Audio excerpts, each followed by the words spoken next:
Budget পরবর্তী বাজার পরিস্থিতির খবর জানাতে মানিক মিয়া এভিনিউয়ের কৃষকের বাজার থেকে যুক্ত হচ্ছেন সহকর্মী কিশোর জাহান। বিস্তারিত জানতে সরাসরি যুক্ত হচ্ছি তার সঙ্গে। কিশোর, বাজার পরিস্থিতির খবর জানবো আপনার কাছ থেকে। কেমন দেখছেন বাজারের দাম? আজকে সপ্তাহিক ছুটির দিন, সব মিলিয়ে জানাবেন।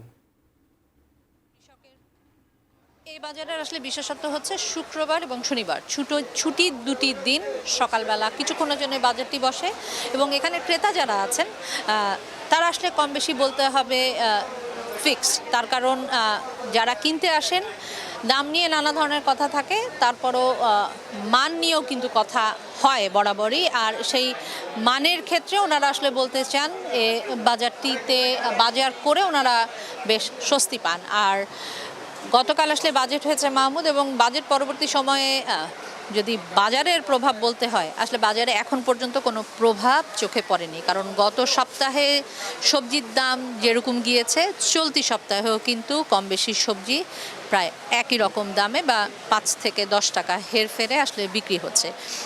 এখানে কাঁকরোলের মতো এবং করলার মতো সবজিগুলো যেমন 80 টাকা করে বিক্রি হচ্ছে, আবার 40 টাকা করেও কিন্তু ঢেঁড়স মিলছে। আর মধুমাস যেহেতু চলছে, সেহেতু স্বভাবতই আসলে বাজারগুলোতে ফলের সমারোহটা কিন্তু বেশ চোখে পড়ার মতো। তবে দাম নিয়ে খুব একটা আক্ষেপ বা অভিযোগ আমি এখানের ক্রেতাদের মধ্যে পাইনি।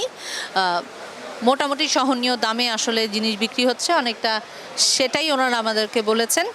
এবং যদি আসলে নিত্যপণ্যের বাজারের ক্ষেত্রে একেবারে স্বল্প আয়ের মানুষের জন্য শাকের কথা বলি, এই বাজারে কিন্তু লাল শাকের আটি বিক্রি হচ্ছে 20 টাকা করে, এবং একই সঙ্গে পালং শাক সেটি ওনারা আটি বিক্রি করছেন 50 টাকার কাছাকাছি।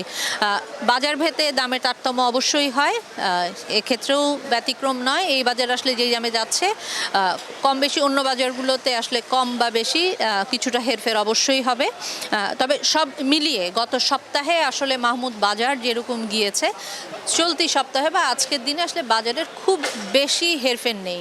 একটি প্রশ্ন বারবার ঘুরে ফিরে আসছিল, যেহেতু গতকালকে বাজেট হয়েছে, আসলে বাজেট পরবর্তী সময়ে বাজারে এর প্রভাব কতটা। ক্রেতারা কিন্তু বলছিলেন দাম আসলে বাজেটে যে পণ্যের দাম দাম বেড়ে যায়, সেটি আসলে যতটা দ্রুত এফেক্টিভ হয় বা যত দ্রুত আসলে ছড়ায়, কোন পণ্যের দাম কমলে সেটি আসলে নানা তালবাহানায় কিছুটা সময় নেয়।